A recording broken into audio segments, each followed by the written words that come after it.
It's March 27th, 2023. This is Roqe. Well, hi there. Welcome to episode 250 of Roqe. Balochistan deserves our gratitude. I'm Jian Ghomeshi. Hello to you from Toronto. Salam dostan aziz, durud ba shama. Balochistan deserves our gratitude. In case you need a recap, and in tandem with our featured guest today, week after week, thousands of people have been pouring into the streets and staging anti-regime rallies in Iran's southeastern city of Zahedan. That's in Balochistan. This would be the same site as Bloody Friday, where we witnessed the single deadliest day of the Iranian uprising to date. And yet, despite losing almost 100 lives in the regime-led massacre on that day alone, the resilient citizens of Zahedan are undaunted. It's the brave people of Sistan and Baluchistan that have been carrying the torch. Valiant, valorous, lion-hearted, heroic, and gallant, Balochistan has become the voice of all Iranian people and the symbol of perseverance. Balochistan deserves our gratitude. You see, while the uprising has slowed, at least in its public face, in many other parts of Iran, the revolutionary flame is alive and kicking in Balochistan, and it's an inspiration to all of us around the world. The very Iranians who have the most to fear in reprisal from a terrorist regime cracking down on innocent civilians are the very Iranians who refuse to back down. Turns out if you want to find courageous resistance, Zahedan is your town. Sistan and Baluchistan is one of Iran's poorest provinces. Members of the Baluch minority, many of whom are Sunnis, have long faced disproportionate discrimination and violence at the hands of authorities. And now they refuse to succumb. Balochistan deserves our gratitude. Elsewhere, some protests may have dwindled, but for 24 weeks in a row, the Baluchis have taken to the streets despite paying a heavy price for their dissent. They only make up 2% of the Iranian population, but they account for more than a third of annual executions. In some parts of the province, the unemployment rate is over 60%. Investment in the region is rare. Climate conditions are causing dire issues. Seasonal lakes are drying up. Respiratory illnesses are surging. But the protests persist. The people continue to resist. They are the ones not waiting for help to arrive. They're the ones keeping this new revolution alive. Balochistan has become the voice of all Iranian people, and in the midst of dark and deflating days, the torchbearers in Zahedan will forever deserve our praise. Coming up on this edition of Roqe, Iranian-Swedish Baluchi folk musician and activist Rostam Mirlashari for a feature interview and performance in the Roqe Studio. Plus our roundup, this is Roqe, episode 250, Balochistan deserves our gratitude.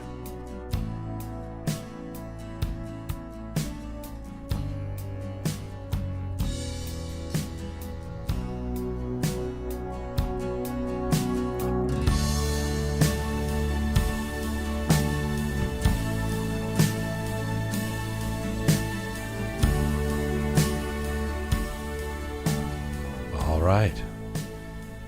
Here we are in the Roqe Studio. Hello, Pegah. Hello. I'm very excited. I'm glad that we are doing an episode that kind of focuses on Balochistan and Zahedan. Yes. I feel like we should almost be doing this every week. There's been, well, I just said it all in the essay there. But coming up in the Roqe Studio in a few moments, he's in our lounge right now with his tamburak, which is like a tambour, but with ak on the end of it. I really didn't know what that instrument was. A tambour is the old Iranian instrument. It's almost like it looks like a guitar, but has a little round bass to it, and only has two strings. And I think a tamburak, the one difference is it has three, right. And he's got this glorious looking one that was probably made for him, this Baluchi instrument. But Rostam Mirlashari, who is called the Prince of Baluchi music. Wow. He's kind of an ambassador of Baluchi music, and he has this remarkable tenor voice that he sings with.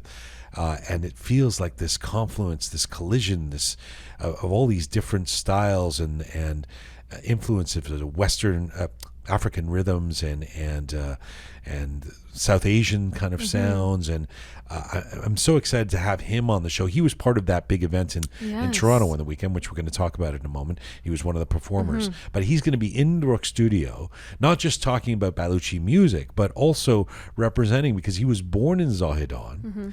He was an activist, and he, as a student, and ended up in jail for a long time during the Islamic Republic, early years in the 1980s. Ends up escaping, has this whole story of going to being in Pakistan for 3 years, persona non grata, gets to Sweden finally, and then almost 40 years old starts to really focus on his music career. What a story. So he's got it's quite a story. He is clearly passionate about Iran and his roots and the music. And he was the one who got up on stage on Saturday night. If you were in the arena, if you were in Toronto, or if you were watching this around the world anywhere with this big event for Iran, he said, this is for Khuda Noor. Yes. And then he said, this is for Zahedan. And the most amazing part of that was everybody in the audience knew exactly what he was talking about. Exactly. Khuda Noor being the young man who was killed and kind of a representative of the spirit of Balochistan, the southeast part of Iran.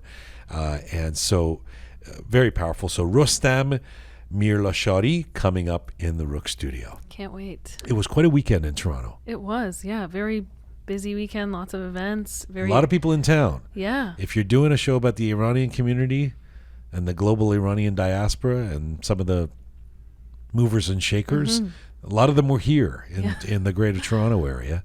I saw a bunch of friends. I'm sure you did too, or people who were in town. Irfan was here, and Ali Azimi, and of course Babak Amini was very involved in this thing, and Safura, for part of Abjiz, was here from Sweden, and Sabah, and Farmaz Aslani. It's my first time I got to have a little dinner with Ebi and his wife. I've never met Ebi before. And how did that go? You know who he is? I definitely know who he is. Have you seen him in concert like 100 times? I have. I have not missed one concert in Canada, or in Toronto, actually, and I've been to many in Canada and many in the States. Wow, you really are. Yes. You're an Ebi head. You're like a real Ebi freak. Well, I should have said something to him. I should have said, I didn't mention you. I don't know what I would say, actually, to Ebi. Pegah is great and really likes you. So all of these people were in town, and this was part of a big event that happened in Toronto.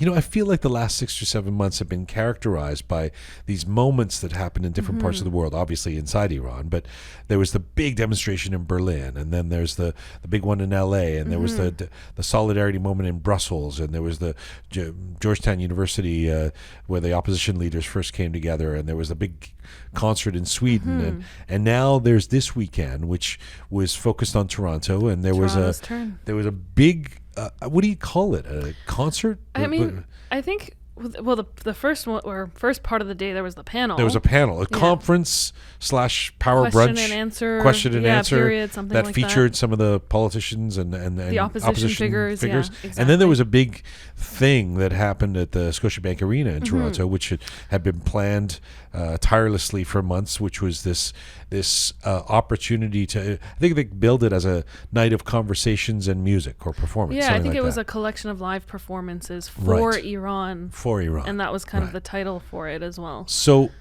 let's take those one at a time, I guess. There's the afternoon conference, which I got to attend. It's a small room, but there were, and all of the opposition leaders were there. Or no, that's not true. Five of them were there.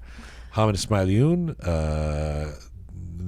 Abdullah Muhtadi, Reza Pahlavi, Nazanin Boniadi, and Masih Alinejad. Yes.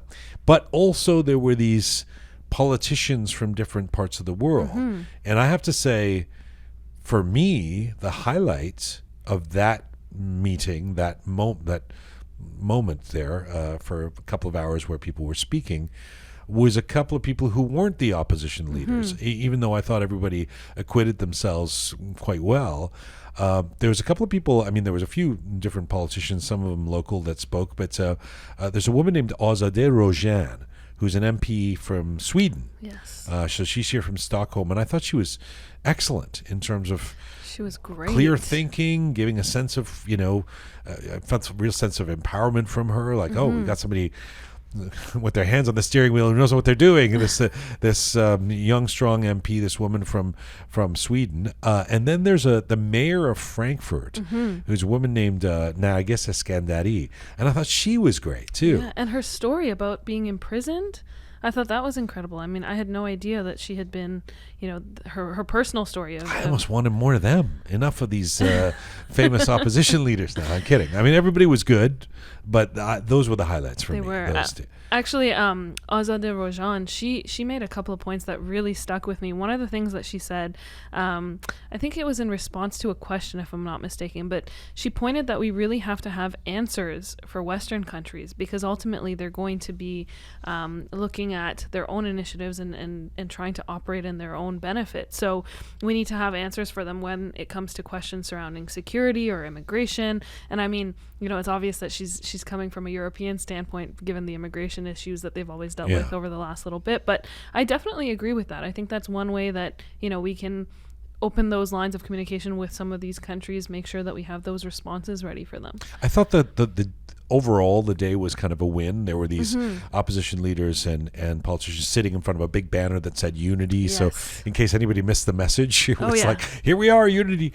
There were some strengths, there were some weaknesses. One of the weaknesses might have been that a question was asked about what's the plan, guys? So now what's the plan? And unfortunately, it was relatively clear that there's no plan. I mean, everybody kind of scrambled to say, well, we're working with, there was talk of committees, and I don't know. It was clear that there really is, we've got to the point where we know the regime is bad and we want to topple it and unity good, but now we need to move into a phase of a little more detail. And so I didn't feel like that got answered by anybody. But otherwise, we saw the different personalities come out and some of the strengths and weaknesses of each of them that we've learned a lot about asserted themselves. I thought it was interesting being in the room because for the first hour, Reza Pahlavi was there. And then I wasn't sure if this was like a power move because he left after the first hour. Right. They said, well, it was funny because Ali Assassi was moderating, said some people have to leave because they have previously scheduled other appointments. And then Reza Pahlavi left. Nobody else. Left. It wasn't some people. I noticed that actually. And so I was like, was that on purpose? Because it changed the energy in the room. Then I found out, no, he actually went to meet with the leader of the opposition, the leader of the Conservative Party of Canada, which I guess we'll get to because he was one of the speakers on the arena night. But the energy, I don't know if you could see this from watching online, the energy changed in the room a little bit. It was very intense and the cameras were focused and everybody was really sort of watching the body language and everything while Shahzadeh, while the Reza Pahlavi was there. Once he left, it was still important, but it almost felt a little bit more relaxed. It's like, okay, and some people left and people were walking in and out and it became more of a discourse. But that didn't translate. No, I think that's one of those things that maybe you had to be in the room to kind of feel it. I definitely didn't notice it on camera. But going back to what you were saying about the plan or lack thereof, I agree with you. I think it was a little bit, people were scrambling to kind of answer that question. But one thing that I really liked was that there was acknowledgement of the fact that this is in fact still a work in progress and that there was conversation about some of the concerns that so many people have had. And I think it was actually Reza Pahlavi who mentioned a couple of varying concerns and bringing in expert counsel to address things like the transitional justice issue, the economic implications of transition in government, and something that not a lot of people have talked about, which I thought was great, was actually strengthening ties between the diaspora and those still in Iran.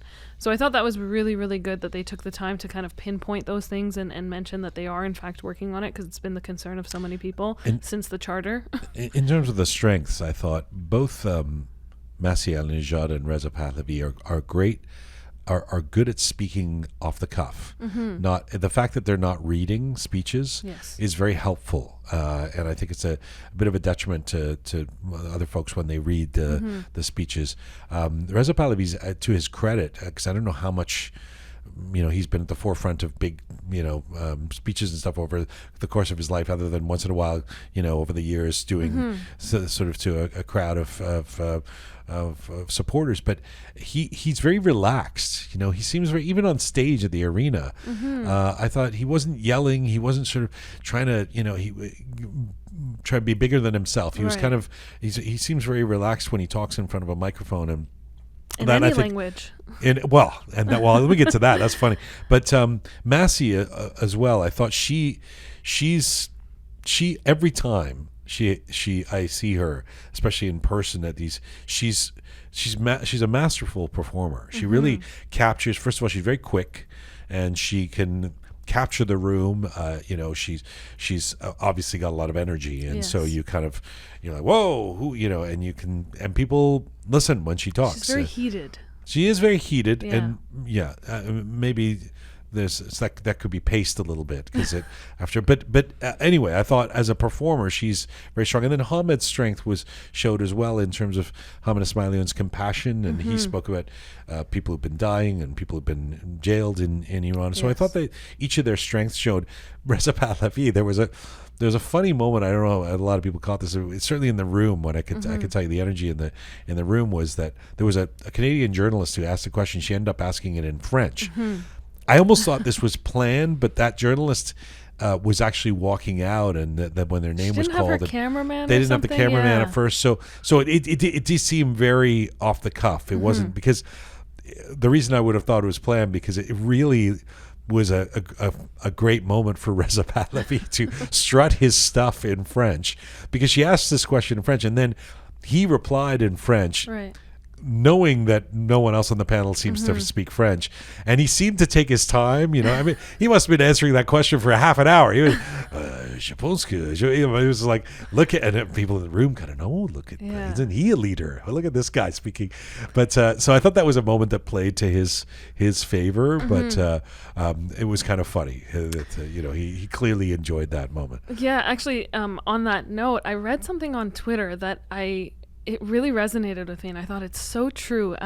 There was something about, and I don't know exactly what was said, but it was something along the lines of the fact that, how great is it that we have opposition leaders who can speak in so many different languages, and they can articulate themselves so well, when for the last 40 some odd years, Iranians have been represented by the Islamic regime, who, I mean, we saw at the UN, they can't even string along 2 sentences in English, and they lose their papers and this and that. So to have that contrast, and to see, I mean, I think in that room there must be a couple of different languages spoken amongst the opposition figures. And so I thought that was so true. Yeah. So we need a plan. Yes. we need we do. Things need to move along a little bit more than just like regime bad and unity, but I thought it went pretty much about as well as it could without something more concrete and without something more developed. And then there was this event. Now, folks in the Toronto area might have even gone to this if they're listening, but because there was about 10,000 people there. But it was a big, ambitious spectacle, a concert / set of speeches at Scotiabank Arena.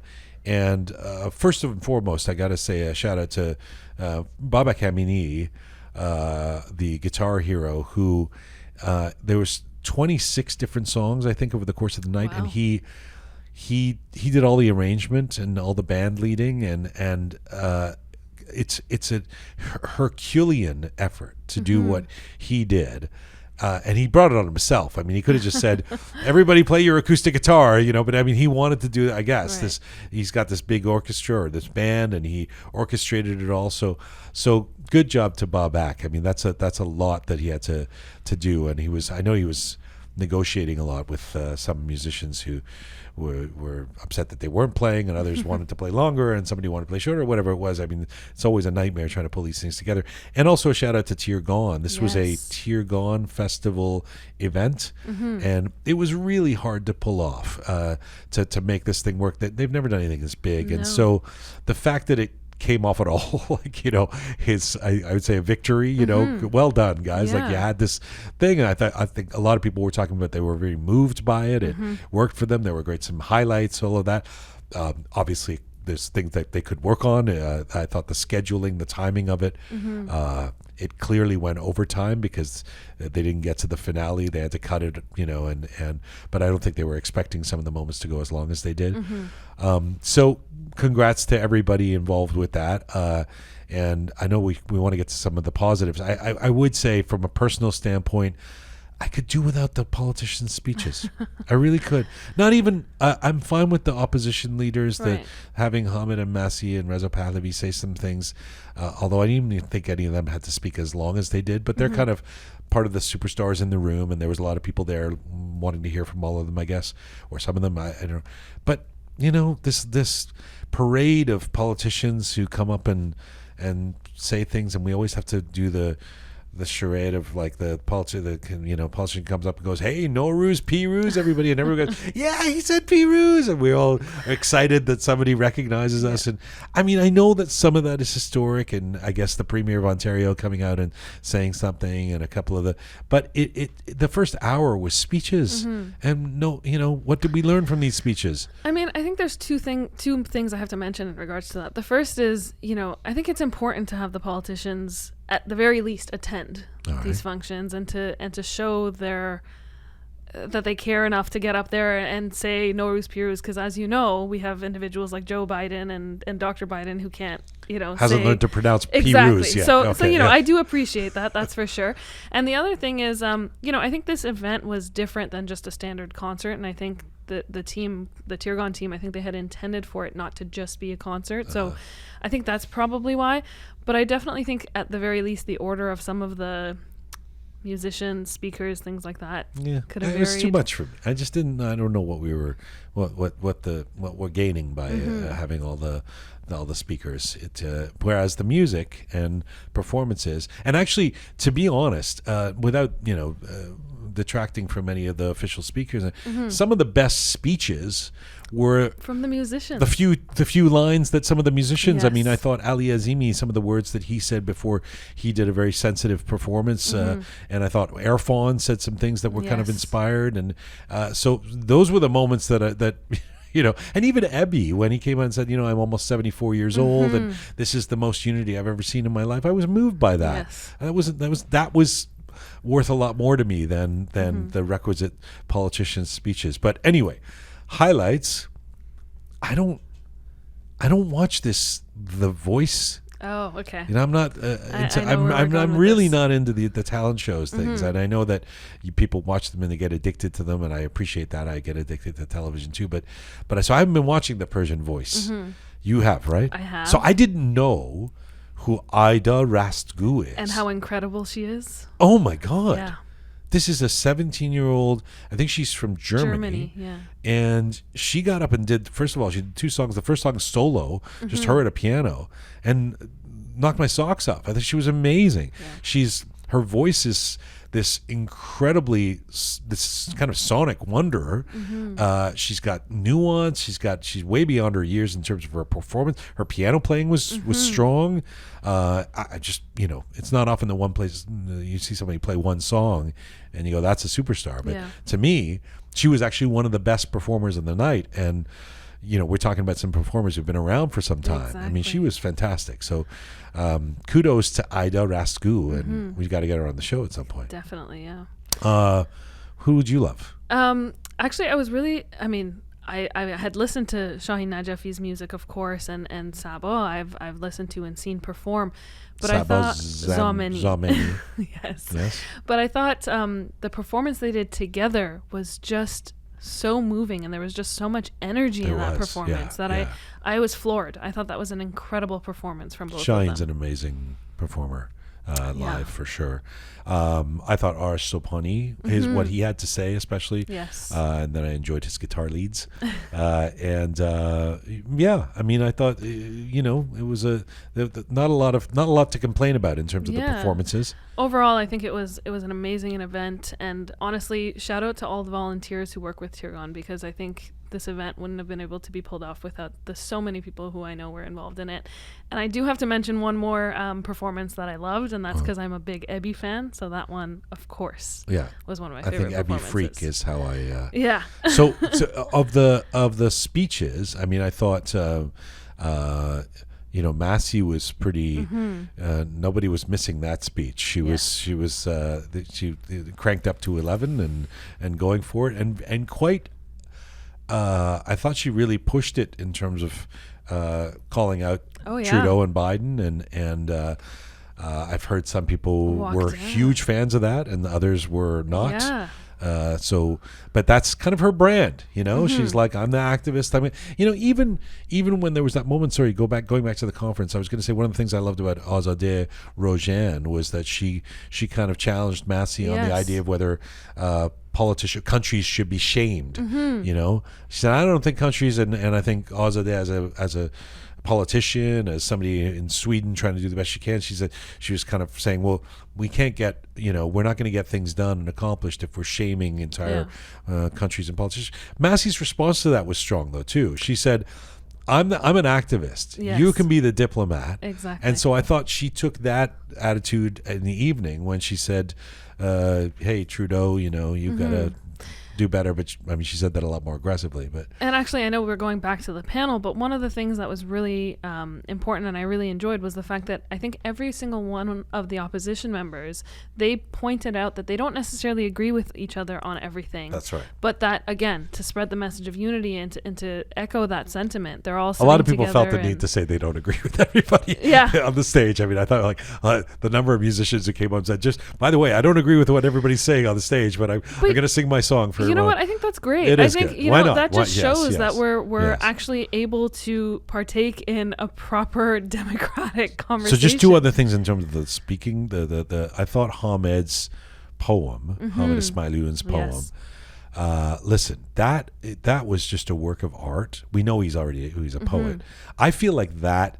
There's a chance that 10 years from now that's going to be pulled out as something that they teach, or a document that people are still reading. It was so powerful and so different from what everybody else did on the night. I thought it really stood out. Whatever you think about Hamid Ismailoun's politics, or whether you're in the camp or not in the camp or whatever, I just thought that was a really, really powerful moment, and I felt that was very much appreciated in the room, in the arena.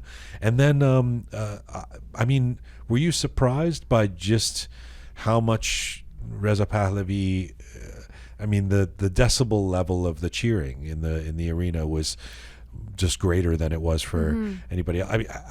I didn't know the delta would be that big between the support. People loved. There was definitely a constituency for Massey and Hamed, but Reza Pahlavi, maybe partly because it was a surprise too when he came out, and this was 3.5 hours into the program. People were tired, and there was just an ovation for a few minutes. There was a roar for sure. I don't know if I was surprised, actually. I think I kind of anticipated that, because even having gone to so many of the protests and the demonstrations and things like that here, you see the support.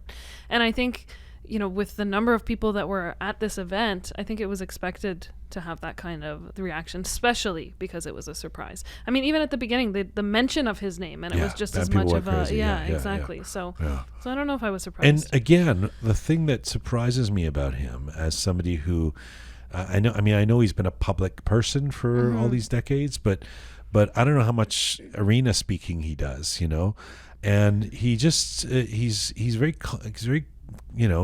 it certainly takes his time, but he's very calm up there. He doesn't, he seems to be thinking on the spot, and his demeanor is just very calm. In general. And I thought his message was strong for someone who, if we believe him at his word, did not anticipate speaking that night, and came up and did a 20-minute off-the-cuff speech. There was a part that he got kind of choked up, I think, too, where he was talking about the potential of returning to Iran and a free Iran, and I thought that was... I was emotional throughout the entire event, but there were so many points where, Hamid's poem, the mention of Khoda Noor. Yes. There were so many different You weren't... moments. Screaming at Reza Pahlavi to get off stage so the Ebi can come on. your beloved. No, I was very anxiously waiting the performance. And we are anxiously awaiting the conversation and performance with Rostam Mirlashari, who's going to walk in the studio in just a moment. So did you have anything else for the roundup? I did. I have one more thing that I wanted to mention on today's roundup, and that is an Iranian member of parliament from the province of Yazd discussed a new strategy to enforce compulsory hijab laws. Oh. I think this conversation was had yesterday at some point. The news of it just broke. And so if this new law is passed in parliament, there's going to be new penalties instated for compulsory hijab. And those penalties are now going to include fines in excess of about $60,000 at a maximum, revoking of driver's licenses, passports, banning the use of internet and social media. And this is, of course, all in addition to the expected risks of flogging, detainment, and who knows what else. But really, the reason I wanted to talk about this is because this means that, well, it doesn't mean this individual actually went out and said that if this law is passed, they're going to start excluding or minimizing physical encounters when addressing hijab issues and concerns. So they're going to actually start using facial recognition software and using cameras and other, I guess, technology and things like that to target individuals. And this goes back to that incident a couple months back in the subway in Tehran, I believe it was. Where there was just one incident. Well, there was evidence of facial recognition exactly. technology. But I think that the one that there was videos of the software and the use of it and things like that. But it just goes to show that, you know, for anyone who thinks the morality police is taking a step back, they certainly are not. Right, doubling down on the hijab and now using technology to terrify people more. Exactly. Oh, well, thanks for that uplifting. One more thing about the arena show. We didn't mention I said what I said about politicians, but I thought the leader of the Conservative Party. Oh, yes. I mean, up until, to be honest, up until Massey and Reza Pahlavi, this Pierre Poilievre.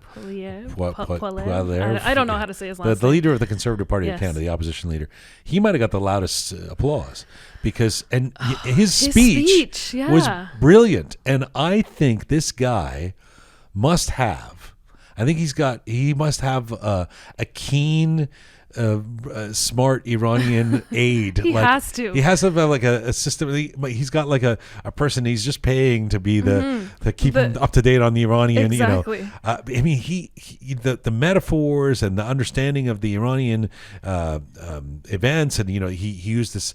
Nowruz is the end of winter, and now we're coming to the end of winter of the regime, and then jumping over the fire, and ending with a quote from Saadi. And I mean. It was just like, wow, this is I was actually surprised about. I mean, I had seen the response that he's gotten at previous, again, demonstrations, rallies, conferences, whatever else. But that speech, I mean, there's a lot of people who may not be fans of the Conservative Party or some of his policies or whatever, but this is a well prepared, like an educated speech. Yes. He knew exactly what he was doing with the crowd. Crowd loved it, and his messaging. It also helps that the Liberals or the government still hasn't gone far enough on the IRGC, so he's got that message.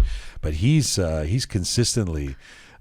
Winning. I feel like he's winning over the Iranian community with each of these speeches. He definitely knows what to say. That's for sure. There you go. Who knew that we'd be talking about how great the Conservative Party leader was, right? Or at least his speeches. Well, I mean, yeah. Well, yes, exactly. But no, on the Iran file, they're stepping up. They're stepping up. We are coming to you on rookmedia.com.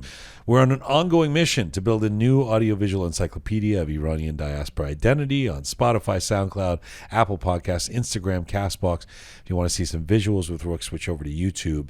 And if you like your Rook descriptions and bulletins in English and in Persian, check us out on Telegram. We have a Patreon page. This is a way you can support us, especially if you're a regular listener for Rook. We would love to have your support. And what does that mean? It means you go to our website, rookmedia.com, and you just press on the, right on there on the first page. It's in red, support us. Just press that button. It takes you to a link to become a Rook member. And Rook members are members on this page called Patreon, which means that for a certain amount a week, there's a bronze, silver, and gold amount. I think it starts at $10 a month. That's right. $10 a month. Yeah. You can, not a week. $10 a month.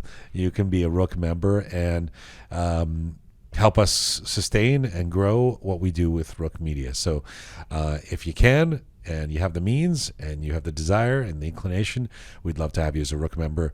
Go to roqemedia.com. And really, if you listen to us regularly, we don't do a lot of advertising on this program. And we're doing this and nobody's getting making profit doing this. So if you want to support us by becoming a Roqe Patreon member, it really helps us out. Thank you, Pegah. Thank you. And see you in a couple of days. See you. I mean, I shall see you in a few minutes, but Yeah. I'll see you on the show. On the show Thursday. in a couple of days, yes. Let's get to our featured guest and bring him into the studio. My featured guest today is internationally known as the Prince of Baluchi music. Take a listen to this.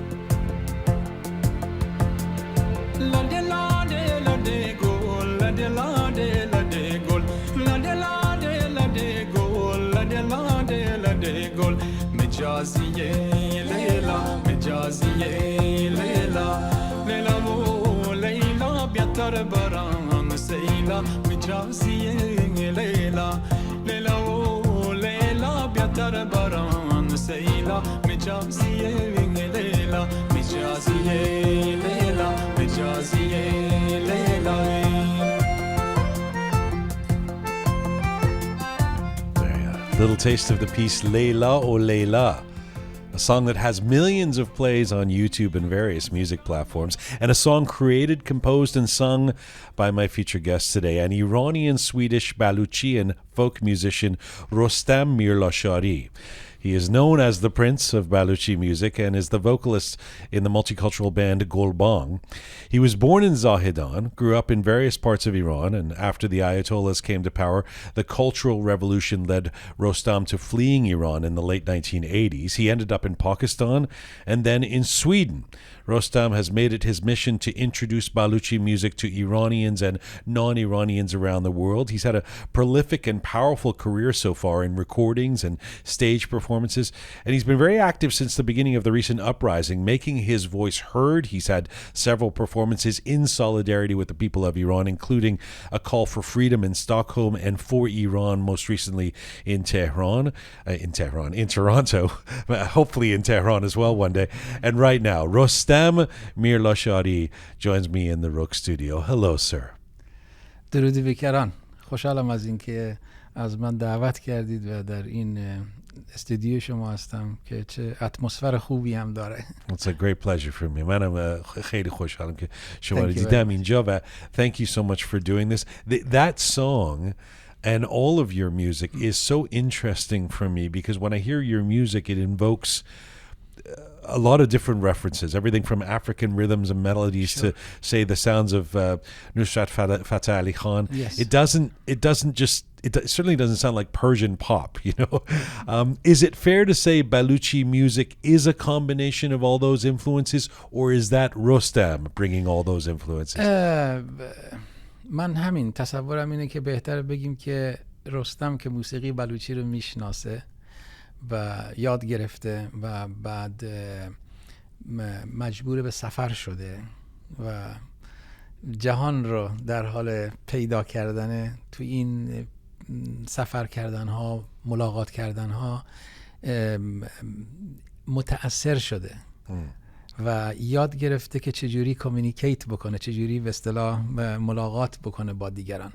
برای همینه که به هر حال توی موسیقی که من امروز اجرا میکنم شکی نیست که شما تچ سویدیش فولک موزیک رو میبینی، تچ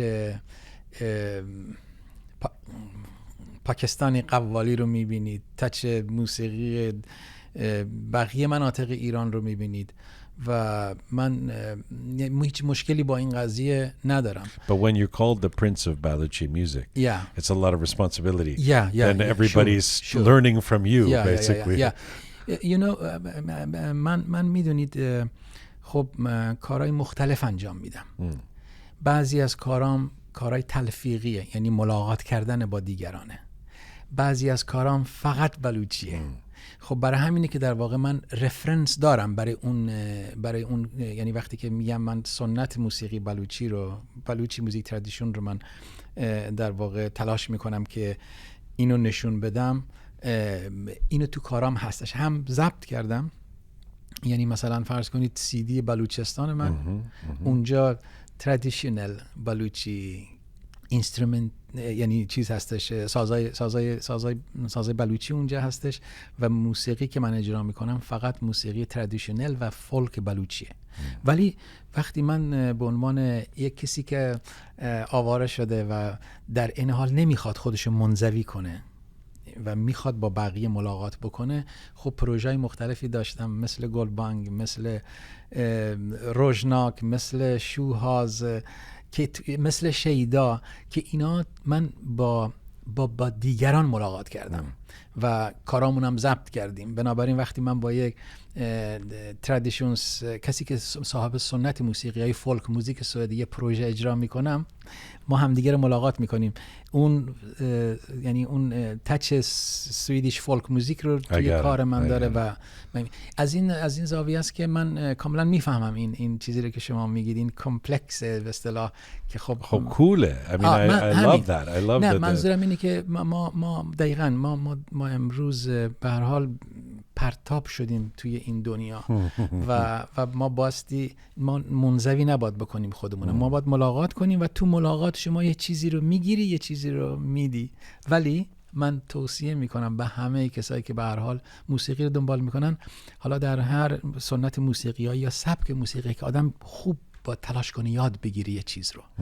وقتی شما خوب یاد گرفتید، مثلا فرض کنید بلوچی موزیک چیزا اسکیلز رو یاد گرفتید خوب و تونستید اونا رو نشون بدید و بفهمیدشون، خب بعد راحت‌تر میتونید با بقیه ارتباط بگیرید. ما همین با شما داشتم صحبت میکردم در مورد ریتم. خب شما متوجه شدید منظور من چیه و بعد اگه قرار شد با هم بزنیم، یعنی تچ خودتون رو روی اون سه ضربی بلوچی میگذاری و این خیلی کوله، همونجوری که شما میگید. By the way, I know your English is very good. You're choosing to speak Persian, ولی انگلیسی شما, I mean, we'll use Zirnavis for when you, but for some of the non-Iranians, if you want to ever speak English. Sometimes my English is work. Sometimes didn't work. No, I think it works very well. Yeah, thank you. But whatever. You just played this major arena concert in Toronto. You did a similar one in Stockholm. It occurs to me that especially the kind of music you play with the kind of instrument you play, and folk music in general is quite an intimate type of music. It's for you. It's very personal. Yeah. What is it like playing your very personal folk music in a giant arena of thousands of people, and particularly at a time of such emotion and solidarity in the Iranian community? حالا اگه من متوجه شده باشم کامل پرسش شما رو، ببینید دقیقا همین که شما گفتید، وقتی که آدم با موسیقی فولک یا موسیقی ترادیشنل یا توی فرمات‌های کوچیکی که حتی توی موسیقی مدرن هم هستش کار میکنی، توی فرمات مثلا حالا سولو، دو، تریو، خب این احتیاج به یک خیلی چی بهش میگن، یک اتاق شخصی داره، یک اینتیمت. آره همین، یعنی اینتیم، ما تو سوئدی میگیم اینتیم باید باشه. ولی به هر حال من و اون چیزیه که من در واقع دوست دارم. یعنی اینکه همینجوری که با شما نزدیک بودم، توی اون اتاق نشسته بودیم، گپ میزدیم و ساز میزدیم، اون خیلی برای من ارزشمند، خیلی جالبه برام اون. ولی به هر حال ما امروز با یعنی در سال 2023 زندگی میکنیم و این جایی که برنامه اجرا میکنیم خیلی با هم فرق میکنه و دلایلی هم که توی برنامه‌های شرکت میکنیم هم با هم دیگه فرق میکنه. من تلاش میکنم که ببینم من چه کار میتونم بکنم توی این اتاق بزرگ، یعنی توی این استادیوم بزرگی که به هر حال 16,000 نفر 15,000 نفر آدم جا میگیره. بعد من پیدا کردم که اتفاقا توی این روم بزرگ اتفاقا اکوستیک ساوند خیلی خوب میاد جلو و ما اگه بتونیم در واقع یک توی میکس و توی ارنج به اصطلاح ترانه ها بتونیم یک ارنج دینامیکی رو انجام بدیم، یک dynamic arrangement of the song, it's help to it can work in an arena. It can work in the arena too. میدونید یعنی اینه. ولی خب به هر حال اگر که من بخوام خودم در واقع انتخاب کنم، من یه چیز این تیم رو انتخاب میکنم، یک جای این تیم رو انتخاب میکنم، ولی کار میکنه. میدونید اتفاقا ساز اکوستیک توی این ارنای بزرگ چون دیلی داره، این نظر من بهتر کار میکنه تا مثلا فرض کنید یک راک باند که right you're right yes یعنی اگه که آدم یه خورده دقت کنه میتونه بفهمه که it's work just if you know. It's counterintuitive. You're absolutely right. Even though it would seem the quieter instrument would be harder to, but you don't deal with as much as you're right. When you're playing a loud drum, you're hearing the echo all over the arena, and that's not necessarily happening with your. و من ژیان جان خیلی یعنی چندین کنسرت بزرگ رفتم تو این ارنا که sound It was horrible. It was horrible, you couldn't listen, and you couldn't hear the dynamic and the nuance of the nuance. Nuance. Sorry, in Swedish, nuance. Nuance. We're speaking at least 3 languages here today. Let me ask you, and I guess as a way of getting into talking about the last 6 or 7 months for Iranians. Let me ask the same question, but on an emotional scale. You were in front of, in Toronto, as you were in Sweden, thousands of people. You know, in Toronto, I was there, obviously, and I was very moved by your performance. And the first thing you said when you came out is you said, in Persian, you said, "This is for Khoda Noor." Yeah. And we're at an interesting time, Rostam Jan, because you can say that, and we all know what you mean. We all know the reference. We know who you're talking about. And of course, he's not only one of the names and faces of the vibrant young souls that we've lost, but we think of that image of him dancing, and he's kind of a representative of Balochistan to a certain extent. Why did you tell me about dedicating your performance to Khoda Noor? Yeah, it's very hard to talk about him.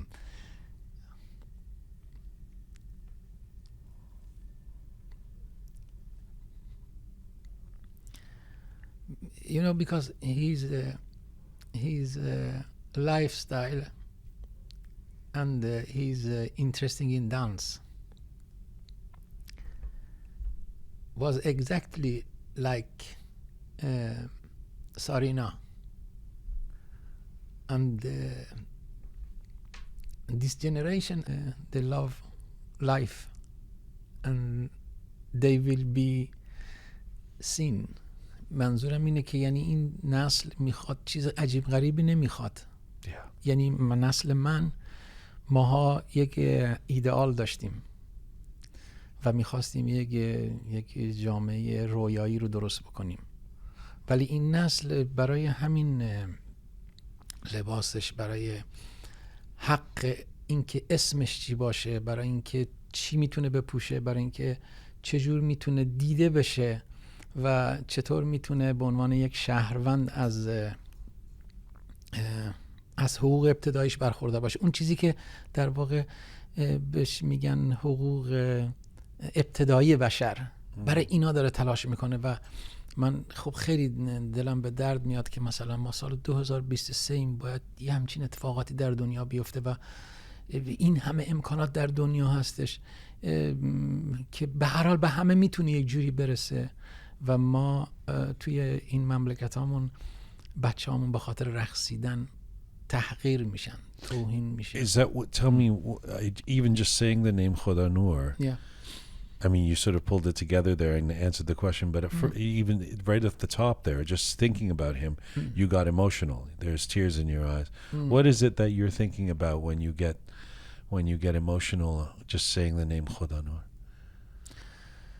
میدونید من وقتی اسم خدا نور یا بچهای جوان دیگه این دوره که تلاش کردن و از بین رفتن رو میشنوم،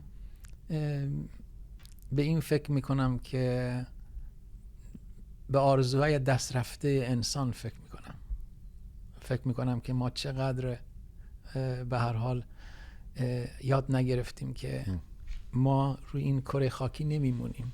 یعنی این فرم زندگی ما تمام میشه و توی خاک نه قدرت رو میبریم نه ثروت رو میبریم، بلکه این جسم ما میره و همه ما مثل هم میریم اون زیر. و چطور این میدونی این وقتی که آدم سنش میره بالاتر بیشتر اذیت میشه. چون میدونی وقتی آدم جوونه فکر میکنه که اوکی الان که درست نشد ولی بعداً درست میشه. ولی برای من اینطوریه که میگم خب کی میخواد درست بشه دیگه. میدونی این یعنی ما زمان زیادی نیستش. بنابراین اینطوریه. میدونی من اون همین ددیکیت کردم به خدا نور و بعد به طور ویژه به زاهدان. بله، زاهدانی که الان 26 هفته در واقع نفس این انقلاب رو زنده نگه داشته و تلاش میکنه و اینه که این خاطر بودش. That was, you led me perfectly to the next question, because I wanted to ask you about Zahedan, which you also mentioned, and it's where you're from, but it is, as you just said, the place where the protests have continued against the Islamic Republic. You just said that the breath, the oxygen of the revolution is there, and Kurdistan. Tell me about what you know about the strength and resolve of the Baluchi people against this regime.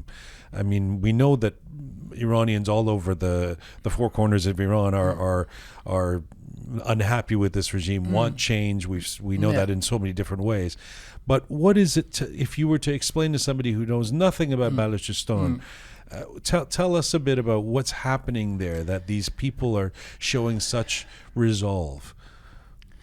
میدونید به هر حال بلوچا خب همیشه مشهور بودن به اینکه خیلی شجاعن و فکر میکنم که این شجاعتشون رو جاهای مختلف نشون دادن، تو دوره‌های مختلف نشون دادن. اما این بار میدونید 40 و نزدیک به 4 سال بلوچا مورد تحقیر قرار گرفتن، کمی بیشتر مورد توهین قرار گرفتن، کمی بیشتر. در اوایل انقلاب که من توی ایران بودم و در بلوچستان، حتی میدونید مثلا فرض کنید یه فراش مدرسه رو میخواستن استخدام کنن از یزد یا از اصفهان می آوردن اونجا و به بلوچان میدون نمیدادن که در جغرافیای خودشون که بخشی از جغرافیای ایرانه اونا بتونن در نقش داشته باشن، در سازندگی، در فرم دادن در واقع زندگیشون. خب میدونید همه و بعد تو این دورهای مختلف هم مثلا رهبرای حالا سیاسی که خب همه چیز شدن، حذف شدن یا اعدام شدن یا زندان شدن یا فراری شدن و یا که ساکت شدن و رهبران مذهبی بلوچ هم در واقع هی تلاش کردن که مثلا چیز کنن، تعامل بکنن، یعنی سعی کردن که از طریق بگن آره این کارم بر ما انجام بدید، این کار. به این 44 سال اینا هی همینجوری هی دروغ شنیدن تا بعد مثلا میبینید این رهبر دینی جامعه بلوچ که به هر حال مثلا فرض کنید منم بهش انتقاد داشتم و توی دوره‌هایی این جلوی چشمش بیش از 100 نفر آدم رو در یک روز بدون دلیل جدی، بدون دلیل واقعی کشتن اونجا. و بعد این فهمید که اوکی من همش، چون قبلا هم مدام گفته بود که مثلا ما با اصلاح طلبها تعامل کردیم، به ما قول دادن هیچ کاری نکردن، با نمیدونم این اصولگرا تعامل کردیم، حرف زدیم و جالب اینه که در آخرین دوره ریاست جمهوری مولانا عبدالحمید برای من جالب بود که بعداً وقتی نگاه کردم که اونجا گفت که این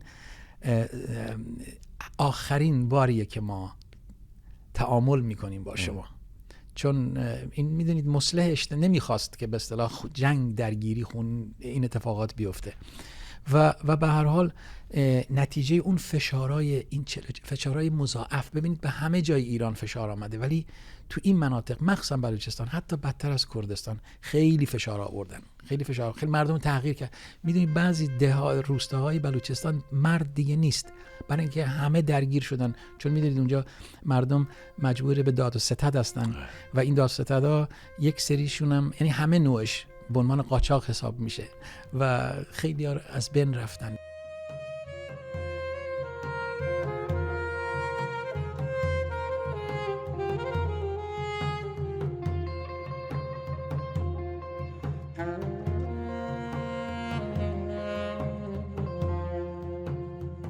When you talk about that bravery, شجاعت, these people and the Baluchi people, the Sistan and Baluchistan people, the people in Zahedan, it's that much more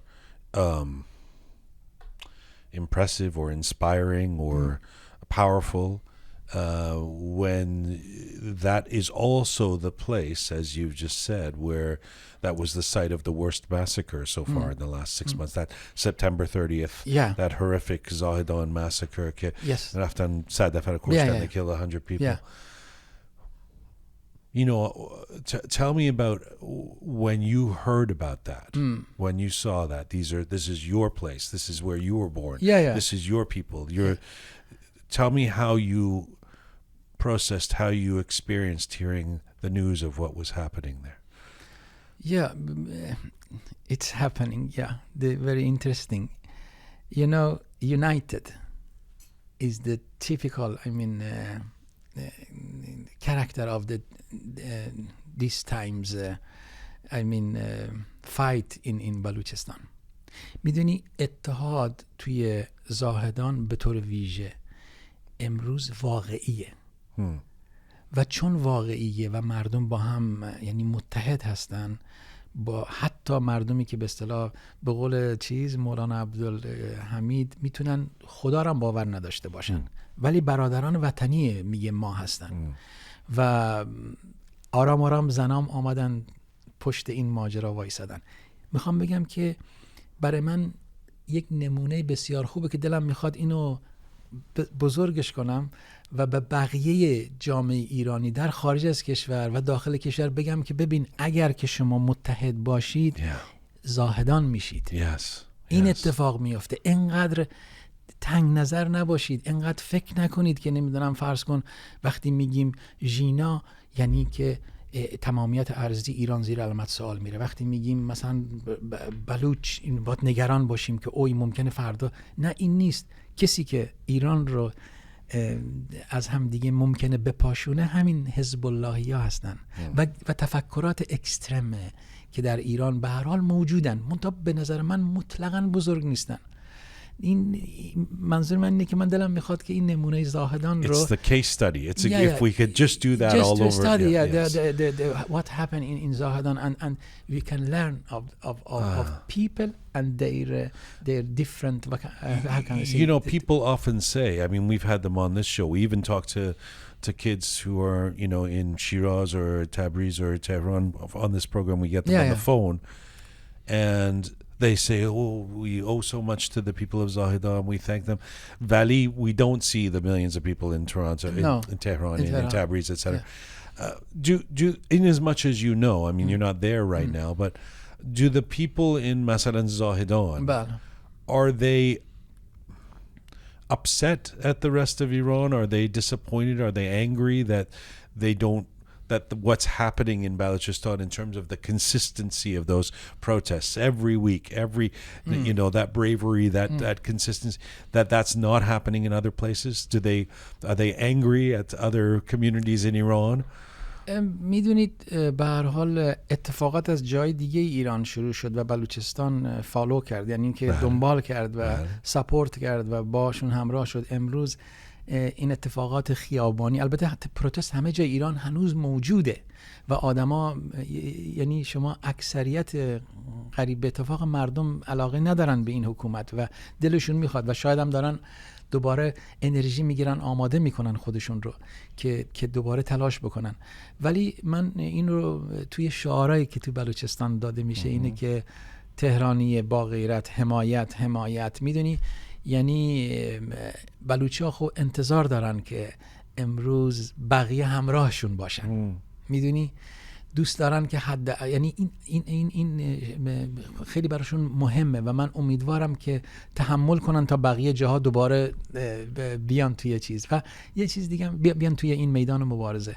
و یه چیز دیگه هم که من فکر کنم بلوچ‌ها لازم دارن اینه که شما و ما از همین تورنتو، از همین جا، از اون آرنایی که من اون شب برنامه اجرا کردم و جاهای دیگه وقتی ما هستیم باید تلاش کنیم که انظر منتال روحی اونا رو تقویت بکنیم. میدونید و ابراز نکنیم. یعنی این چیزای واهی رو که بلوچ‌ها خطرناکن، بلوچ‌ها به من تجزیه اینا رو سعی کنیم که مسئولانه نگاه کنیم و اینا رو یعنی ما باید بلوچ‌ها رو الان ساپورتشون کنیم که صدای اعتراض ایرانن، صدای اعتراض بلوچستان فقط نیستن. میدونی مولانا عبدالحمید در مورد بلوچستان فقط حرف نمیزنه، حرفاش مربوط به تمام ایرانه. وقتی دخترها توی مدارس به اصطلاح مسموم میشن، مولوی در موردش سخن میگه. وقتی که زندانیای سیاسی رو به اصطلاح اسم میبره که در جاهای دیگه ایران هستن. خب میدونید این حکایتیه که به هر حال بایستی دو طرفه باشه. یعنی بایستی که ما بلوچ‌ها امیدوارن که بقیه مناطق ایران هم صدا باشن، بفهمنشون و بعداً تلاش بکنن که به اصطلاح باشون همراه بشن. من نظرم اینه که باید از اینم عبور بکنیم که امروز زاهدان صدای زاهدان فقط، صدای بلوچستان فقط، بلکه باید بدونیم، یعنی بلکه بایستی روش کار کنیم که زاهدان صدای تمام ایرانه. Yes. But to be fair, when you said the other night in Toronto at the arena, you said this is for the people of Zahedan, there was a massive cheer. یعنی مردم میفهمن که what the people of Balochistan are doing. و من این رو تجربه کردم تو این مدت. مردم بدون یک بخش از رهبران سیاسی خیلی خوب میفهمن و دلشون میخواد. بعضی وقتا میدونی جامعه سیاسیون ایران شاید هنوز عقب افتادن از مردم، میدونی از مردم عقب افتادن، برای همین نتونستن از این انرژی، از این بخشندگی، از این علاقه به اتحاد مردم به خوبی استفاده کنن. ولی الان من میبینم که دوباره این خیلی داره خوب دوباره باز پیش میره. وقتی من اسم زاهدان بردم همه شعارهای دیگه کنار رفت. وقتی من گفتم که این لامپای موبایلتون برای زاهدان که چشم و چراغ ایران روشن بکنید، همه خب این میدونید باعث افتخار منه که بگم من یک ایرانی هستم، حالا از بلوچستان میام یا از کرمان میام، از فرق نمیکنه و صدای من رو ملت ایران میشنوه. Rostam, in the days after that horrible massacre, you recorded a song, or you released a song with Shahi Najafi called Mirin Baluch. Yes, is the Mirin Baluch. Mirin Baluch. Yes. Tell me what. I'm going to play a little bit of that. Tell me about this song, if you can. Yeah, it's I actually I had inspiration from the a Baluchi style. Its name is Shairwand. It's like a storytell. When we talk about the style, it's coming from the Shairwand, and it's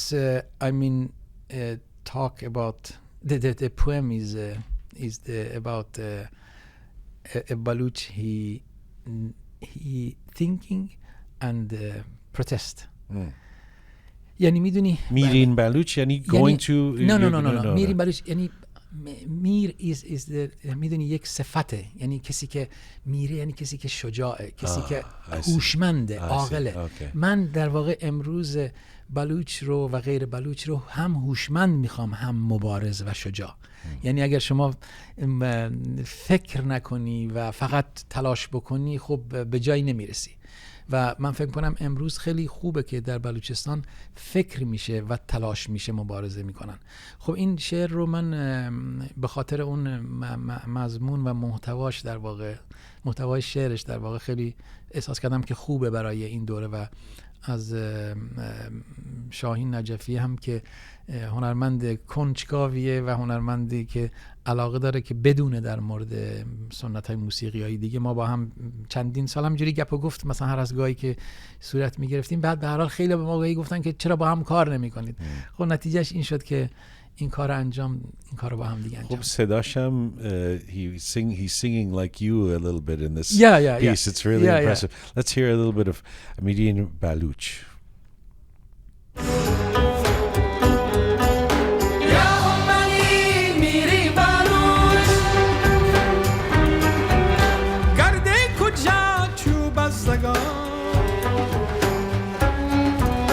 درد منا گیرت ما دلا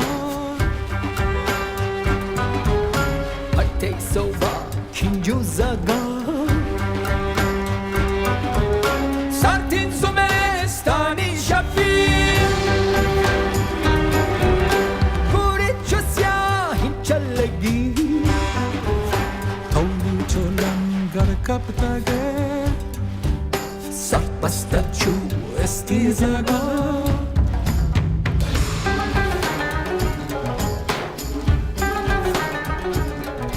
Taste of Median Baluch.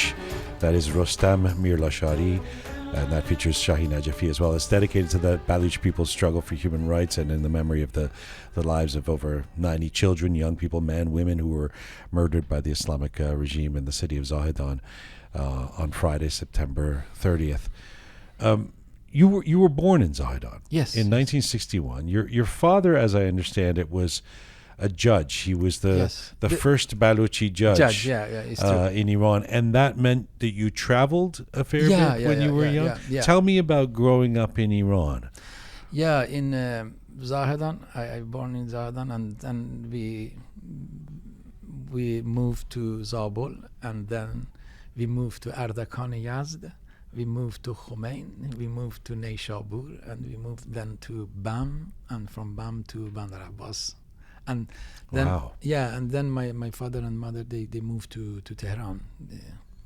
And how did you like that moving around when you were a kid, or did you resent it? And were you angry at your parents, like, can we just stay in one place so I can go to school with the same friends? It's every time when we moved. In the beginning, I was angry, and it was very emotional. I mean خیلی چیز بودش، خیلی آدم یعنی برای اینکه همین دوستاش از دست میداد. ولی من همیشه اینطوری بود که خیلی زود توی شهر دیگه که میرفتیم اونجا دوست پیدا میکردم، رفیق پیدا میکردم و باز اون شهر میشد شهر من. برای همینه که خیلی جای ایران که من بودم احساس میکنم که اونجا اون شهرهای منه. اون جایی که مثلا اون that southeast of Iran. How would you describe it in the 1960s and 1970s? What was life like there? خب به عنوان مثلا فرض کنید کودک، بچه یا مثلا نوجوان، برای ماها خیلی چیز بودش، خیلی سیف بود. میدونی؟ و ما اونجوری بچه ها باید بازی میکردیم، نه مثل الان که مثلا فرض کنید در ایران بچه ها مجبورن به انجام خیلی چیزا یا دوری کردن از خیلی چیزا، تجربه هاشونو هی از بالا بهشون میگن که باید چیکار کنی. توی خانواده من به هر حال مثلا پدرم خیلی آدم اینتلیجنتی بودش و خیلی لیبرال بودش. ما مثلا میدونی من پدرم خب سنی بودش و بلوچ، مادرم سیستانی و شیعه. بلوچ در واقع سیستانی که مثلا از پدرشون به این طرف شیعه شده بودن. ولی ما هرگز در مورد اینکه این شیعه است اون سنی چیه، یعنی ما یه چیزی مطلقاً این صحبت‌ها نبودش. و این یک اتمسفر خوبی رو ایجاد میکرد که آدم راحت‌تر میتونست مثلا خودش رو اینتگریت بکنه توی این مثلا شهر جدید. و چون آدما میدونی نمیخوام بگم پولدار بودن، مطلقاً ایران اون موقع فقیر داشت، مدل کلاس ایران داشت رشد میکرد، ولی خب مردم فقیر بودن، بی‌عدالتی بود. ولی ولی در کل امنیت وجود داشت.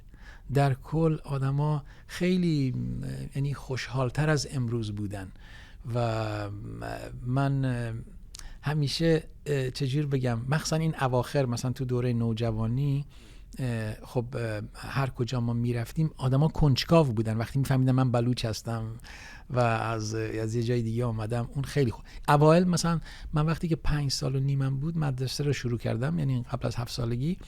خب مثلا توی اردکانی از اونجا زرتشتی‌ها بودن و اینور مسلمانان. من تو مدرسه زرتشتی‌ها درس میخوندم. بعد بچه‌های که اینور مسلمان بودن خب چندین بار منو اذیت کردن به خاطر اینکه من یه بار همینجوری هیچ وقت یادم نمیره که دعوا کردیم، میگفتن که آره این سگ سنی میره پیش زرتشتی نجس درس میخونه. میدونی؟ آره مثلا اینا بود، ولی اینا به مرور گم شد. یعنی توی این وقتی که وضع اقتصادی مردم بهتر شد، توی این تلاشایی که برای مدرنیته صورت گرفت، خب این چیزا گم شدش. خیلی خیلی خیلی کمتر خودشو نشون میداد و ما خوشحال بودیم که مثلا توی این جامعه رنگارنگ ایرانی هر جا میگفتیم بلوچ یه جوره مثلا فرض کنی یه ذره اکسترا بمون. ولی مثلا خیلی it sounds like you didn't have a choice. You were very aware of your identity as when you were a kid. When that you're Baluchi. You couldn't escape that somehow. You can't pretend to be something else. Yeah, it's the truth. But for me, Baluchi be Baluchi is not the first important things. For me, at being human is the most important things I have in my life. برای همینه که یعنی من هیچ وقت مثلا فرض کن اوکی، یعنی برام جالبه که شما درامز میزنی یا برام بدونم که از کجا میایی، مثلا پدرت کیه، ما از کدوم منطقه، با کدوم زبان آشنایی، ولی قبل از همه این ارتباط انسانی ما مهمه برای من. میدونی اینه که برای همین من فکر کنم وقتی من از این شهر به اون شهر رفتم من سریع تونستم اینتگریت بشم، تونستم دوستای جدید پیدا کنم، آدمای جدیدی رو به هر حال پیدا بکنم که ما میتونستیم با هم دیگه گپ و گفت بکنیم. Well, that was helpful because when you end up going to Afghanistan and Pakistan and Sweden, then you're going to need to be able to adapt. But before we get to that, when you're 5 years old, you're singing already. You're singing for your family and you میدونستن، یعنی with the people around you aware that you have this amazing voice.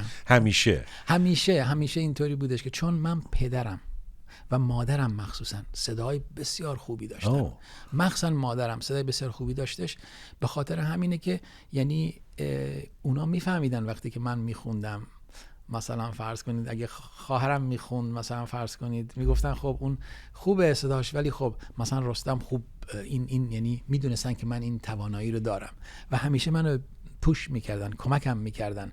پوش میکردن ولی you end up studying civil engineering. Yeah. You so know, the typical story again. It's the typical story, but برای حالا اینو من به شما بگم. این پدر شما که جاج بود he couldn't deal with you being a musician, I think. He didn't want you to be a musician. چرا میدونی؟ آره بابا همیشه دوست داشت که ما به اصطلاح جدی موسیقیمون رو کار کنیم. ولی به هر حال این بودش که مثلا به عنوان یک هابی جدی، نه به عنوان اینکه متوجه میشی. آره این بودش. ولی من اینو به شما بگم که من خودم رشته‌ام انتخاب کردم در ایران اون موقع، برای که من ریاضی فیزیک میخوندم در دبیرستان و من عاشق ساختمون سازی بودم. یعنی من هم قدری که موزیک رو دوست داشتم، برای من ماجیکال بود این چیز، آرشیتکت، این که به معماری نگاه بکنم، به ساختمون نگاه کنم. خیلی دوست داشتم خودم ساختمون چیز درست کنم با گل و خشت و نمیدونم اینا، خیلی خیلی دوست داشتم و برای همینه که خودم انتخاب کردم. واقعا اصلا یعنی پدر مادر اونا خب شکی نیست، میدونید هر پدر مادر ایرانی هر چقدرم که اوپن مایند باشن باز میخوان که بچه‌هاشون یا دکتر بشن یا مهندس بشن. این بوده، ولی من انتخابم به عنوان سیویل انجینیر این انتخاب خودم بود. ولی من خودم اینجوری فکر میکردم که من اینو میخونم ولی موزیکم در کنارش یعنی کار میکنم. دریا عطیفونه جاشو حیرونه، دریا عطیفونه جاشو هیرونه جاشو هیرون ریش آسمونه. Tell me about, unfortunately, with respect, I'm fast forwarding through your life. There's so much to talk about. But by the time the Islamic Republic happens, you're around 18 years old or something, the revolution happens. After that, I know you spent some time in jail. I don't know exactly all the details of why all of what happened to you, but I know that you were some kind of activist, a student activist as well. Yeah. Tell me about what life was like for you when that revolution happens in 1979 and after that. خب میدونید وقتی که این انقلاب 57 یا حالا اسمش هر چیزی بگذارید، خب خیلی ساده است امروز در مورد گذشته صحبت بکنیم. وقتی این اتفاق افتاد، خب من فکر میکنم که بخش زیادی از ایرانی‌ها فکر میکردن که با توجه به امکاناتی که در ایران هست وضعیت باید بهتر بشه. یعنی اونا بایستی بیشتر، ما دیگه نباید فقط یک حزب داشته باشیم و به لحاظ سیاسی و مثلا فرض کنید چه میدونم، حالا شاید غلط یا درست، من اونو نمیخوام الان در موردش صحبت بکنم، مثلا امکانات بیشتری در ایران بود، میتونست بیشتر اینا بود انگیزه اصلی مثلا جوون 17 16 17 ساله مثل من که مثلا بگم اوکی این خوبه.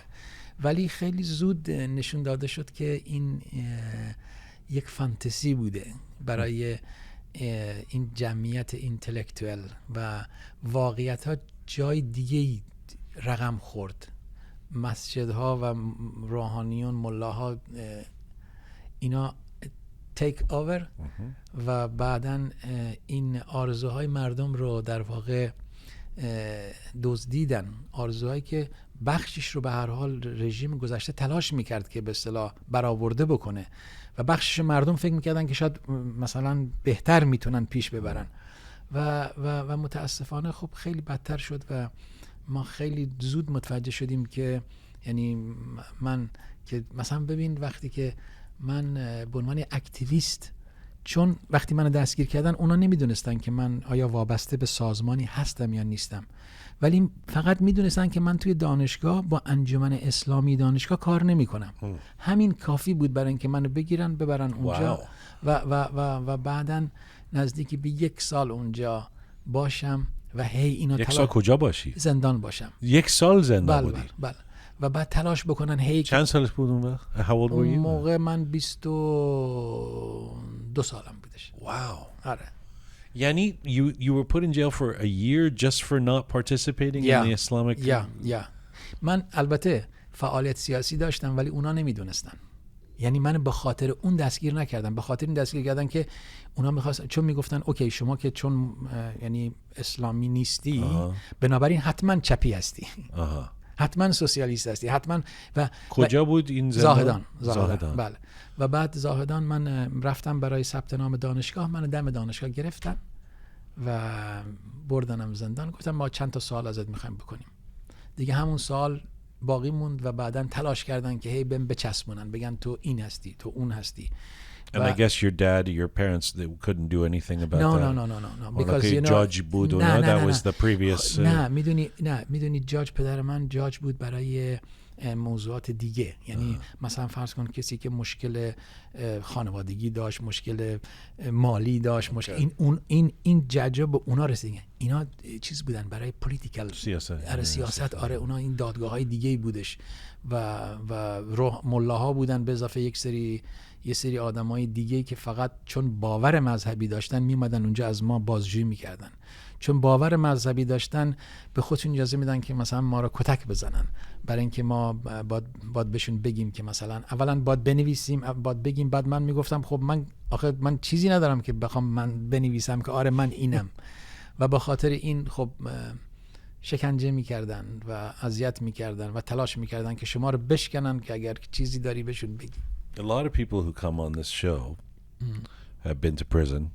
You know, that's the nature of being Iranian, especially for those who've left the country.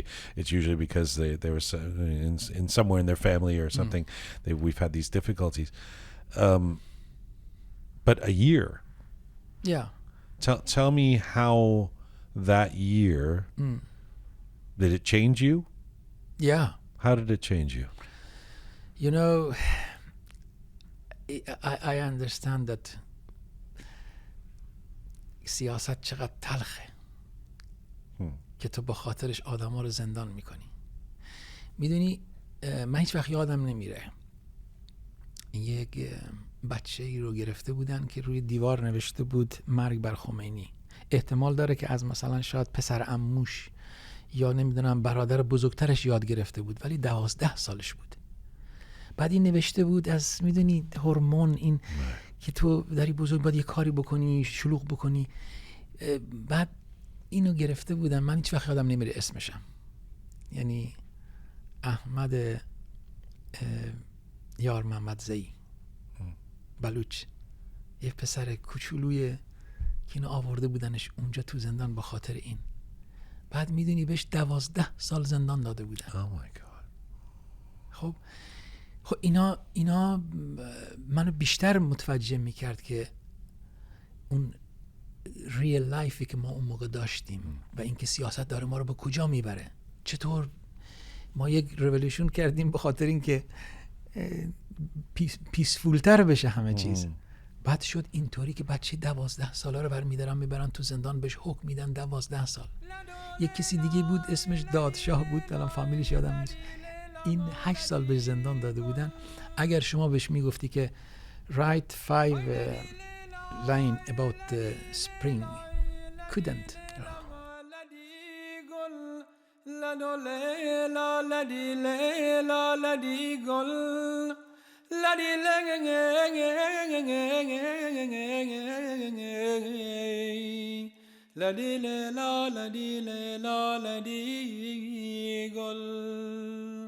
خب اینا پرسپکتیو منو عوض میکرد نسبت به این که ما واقعا این ریل چی بهش میگن اون چیز واقعی الان ما کجا وایسادیم.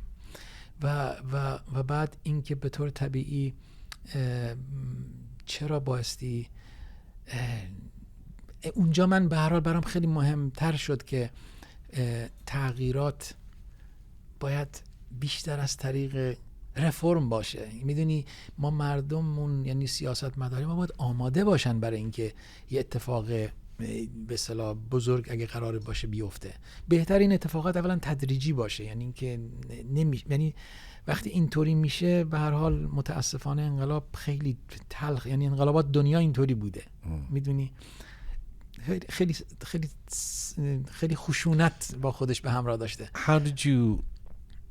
How did you survive? What was your way of believing that you were going to get through this? منظورت بعد از زندان؟ نه زندان که بودی مثلا where did you find strength to keep going? من تلاش کردم که بفهمم که هرگز نباید، اگر زمانی من در تغییرات مثلا نقش داشته باشم و یه حکومت دیگه بیاد، هرگز نباستی این صحنه ها رو ببینم. برای اینکه میدونی ژیان جان، من میدونستم دیگه کسی که رئیس زندانای ایرانه، رئیس زندان اوینه لاجوردی، خودش قبلا زندانی بوده، میدونی، ولی چون تغییر نهادینه نشده بودش، لاجوردی میاد و میشه تبدیل به یکی از بزرگترین قصابای انسانی، شبیه این عوامل گشتاپوی هیتلر و بدتر از اونا. یا حالا یعنی میدونی اینو متوجه شدم که این رو میخواستم بگم که یا میتونم بگم که من فهمیدم که وقتی شما یاد میگیری دموکراسی، این دموکراسی چیزی نیست که یه باری به عنوان یک تئوری یاد بگیری و بعد همه چیز فاین. نه، ما دموکراسی رو هر روز با تمرین کنیم. عشق رو هر روز با تمرین کنیم، دوستی رو هر روز با تمرین کنیم، بخشندگی رو هر روز با تمرین کنیم، رسپکت رو نسبت به آدمای دیگه، نسبت به کسایی که مثل ما نیستند و ما باید احترام بگذاریم بهشون، ما باید هر روز تمرین بکنیم. اگه تمرین نکردیم مثل لاجوردی میشیم، اگه تمرین نکردیم مثل هیتلر میشیم، اگه تمرین نکردیم مثل آدمایی که میدونید توی حالا ممکنه پوزیشن سیاسی هم نداشته باشن ولی خشونت رو در زندگی روزمرهشون پیش بره. When you talk about humans, we're humans. Yeah. There's a crazy story of how in 1989, when you end up fleeing Iran, I don't know what exactly the reason, what exactly happened, but 87, sorry. 87. Yeah, Okay, 1987, 87. yeah. You go to Afghanistan. Pakistan and then to Afghanistan Okay. and then to India. Oh, you went to Pakistan first. Yeah. Okay. And there's a mullah that helps you. Yeah. I mean, this is one of those human stories where, you know, we have a tendency to go, all of the mullahs are bad and all of the non-mullahs Yes. are. But I really thought this was kind of a sort of it's like a story you see in a movie or something. Yeah, You know, yeah. So what happened there? Tell us that story. همین میدونی وقتی که من با اون ملا، یعنی ما اومدیم توی پیشین یک دهی نزدیک مرز، اومدیم اونجا و بعداً ما 2 نفر بودیم. How were you traveling? نه. اونجا با ماشین اومدیم توی پیشین. Uh-huh. قرار بود قبلا با شتر بیایم، ولی اتفاقا فامیلای خود من که مسلح بودن تو منطقه با حکومت درگیر شدن. بعد کوها چیزتر بود، ناامن‌تر بود. بعد اینه که ما با ماشین با کارتای جعلی با اون اومدیم پیشین که رسیدیم اونجا به هر حال از قبل اون کسی که با ما همراه بودش میشناخت. رفتیم خونه یک نفر، گفتیم ما میخوایم بریم اون طرف و بعدن گفت باشه. 1 ساعت نشستیم، 2 موتوری آمدن. شانس من موتوری سوارش، یعنی موتوری به من رسید که یه جوان بود، ملا ملای بلوچ، و اون منو در واقع برد اونور مرز و هنوز مثلا 100 متری تو نرفته بودیم دیگه داشت اون طرف پاکستان خورشید غروب میکرد، وقت نماز بود. موتور رو نگه داشت، گفتش که به بلوچی گفت واجه من باید نماز بخونم. منم بهش گفتم باشه نمازت بخون، ولی من لباسم تمیز نیست، اینا نمیتونم بخونم. گفت نه اشکال من ولی نمازم. گفتم باشه. بعد یه لحظه سرم برگردوندم، این جاده مرزی رو دیدم و از اون دور دیدم که این ماشین، این به اصطلاح سپاه، ماشین که چیزای مرزی، نیروهای مرزی داره از اونور میادش. با خودم فکر کردم که خب اگه ما رو الان اینا که میبینن ممکنه بیان تو خاک پاکستان و بخوان ما رو دستگیر بکنن. بعد با خودم گفتم فکر نکن، هر اتفاقی قرار بیفته یعنی بشه خب میشه دیگه، بهتر همینجوری. من همینجوری آروم بودم، اون ماشینم رد شد رفت. من دوباره که سرم برگردوندم نگاه کنم، دیدم خورشید پشت اون کوههای بلوچستان اون طرف هنوز توی آسمونه و داره میره پایین و صورتم که برگردوندم رو به پاکستان تاریکی بود. خیلی خیلی سورئالیستیک بود این صحنه. برای همینه که هیچ وقت یادم نمیره، میدونی، هیچ وقت یادم نمیره این صحنه‌ای که من. And that was the last time you were in Iran, I guess. یا میدونی این آخرین باری بود که من به ایران نگاه کردم و بعدها خیلی من گفتم خب خیلی الان برمیگردن ایران، تو هم که الان مثلا فرض کن عضو حزبی سازمان نیستی چرا نمیای فلان. نه، بعداً بهشون میگفتم نه، من نمیخوام اون خاطره‌ای که دارم از اون خورشید اون از بین بره. اگه برم ایران و بعداً با مشکلی روبرو بشم، همون عشق من هم ممکنه از بین بره. بهتره که من همین تصویر آخری رو توی ذهنم داشته باشم، اون خورشیدی که هنوز موجود بود توی سرزمین ایران، توی بلوچستان، و میخوام که اون همراه من باشه. ولی بعد که از اونجا عبور کردیم آمدیم توی هنوز متوجه نبودم، یعنی از یک طرفم که اوکی حالا من آواره شدم، یعنی مجبور شدم وطن رو ترک بکنم. شب اومدیم شب بود دیگه، نمیدیدم خیلی جا رو. به هر حال توی تربت ما اونجا خوابیدیم توی هتل. حالا هتلی که بود سقف نداشتش، اونجا تو تخت داره، بهش میگفتن هتل. خوابیدیم. روز بعد جیان جان من سوار اتوبوس شدم، اتوبوسایی که در پاکستان هست، به طرف کراچی. من تو اتوبوس که نشستم، بو، رنگ، این 2 عامل و ساوندی که از موزیک میشنیدی، خیلی یک صدای ترانه‌های هندی پاکستانی رو با ساوند خیلی که من ساوندی که قبلا نشنیده بودم، خیلی ریورب داشت و دیسکانت، این میکسی از ریورب و دیسکانت، و بعداً این رنگ لباسا و این دکوراسیونی که روی اون اتوبوس بود و بو، اینا تو اتوبوس که نشستم میکس اینا متوجه کرد که من یه جای دیگم. اونجا من دیگه کامل متوجه شدم که من آواره شدم و هیچ وقت من تو زندگیم اونقدر ضعیف نبودم که اون لحظه ضعیف شدم. یعنی ضعیف چه نوعی؟ یعنی میدونی خیلی احساس کردم که خیلی یعنی هیچ قدرتی ندارم دیگه. احساس کردم همه این چیزی رو که در واقع من یعنی روش به دنیا آمده بودم درست شده بود، همه از زیر پای من کنده شد و من الان توی اتوبوس نشستم نمیدونم دارم کجا میرم انگار.